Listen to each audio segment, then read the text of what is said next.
This morning, I woke up and as I opened my laptop, I saw the rap artist Mavi promoting his hit 2024 album on vinyl.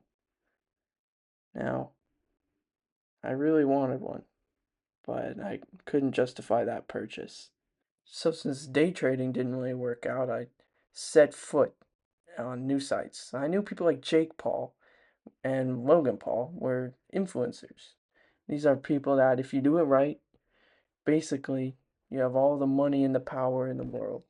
Like every kid wants to be Jake Paul, and every kid wants to look like Logan Paul, and everyone kid wants to do what Jake Paul does and do what Logan Paul does. And he's rich. So that's why after I picked up my coffee from Panera Bread, I went into an expensive hotel that I could not afford just to get in the mind of an influencer and try and think about what niches I could find.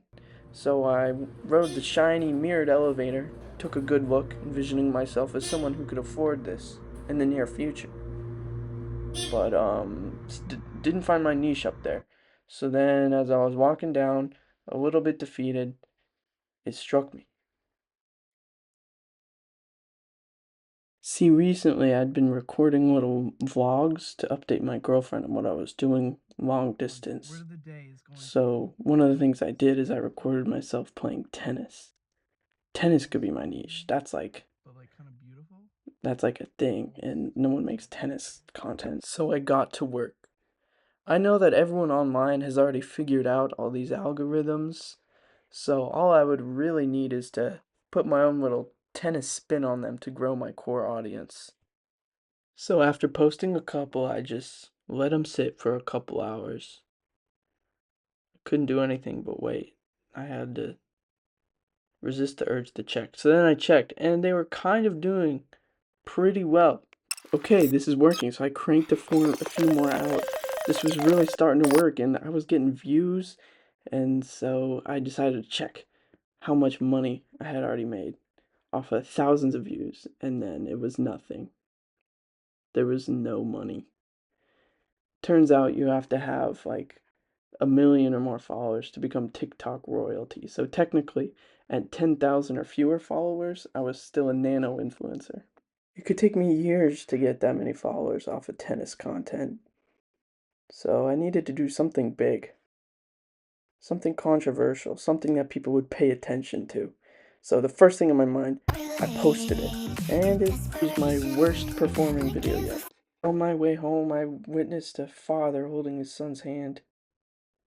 The world needs good things right now. Who knows what path hateful content could lead people down. Suddenly, I can't recognize myself in the mirror anymore. Was it worth it? Maybe. It might be, but I needed some guidance. I don't wanna come across like a woke asshole, but like, dude, women have it hard. Women have it fucking hard, and I empathize with them. Jake Paul was right. I knew that I had a platform, I had a chance to do something. Plus, I had already probably made this woman uncomfortable by recording in a public space.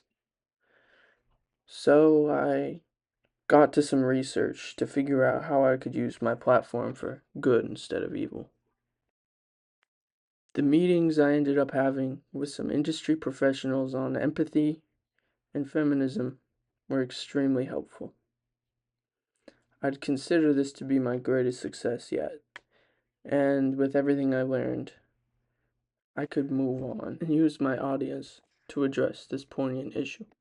Can I see you as my crush? And although it wasn't going to make me rich, I could finally sleep well at night, knowing I was truly making a difference. Can you fly around like those?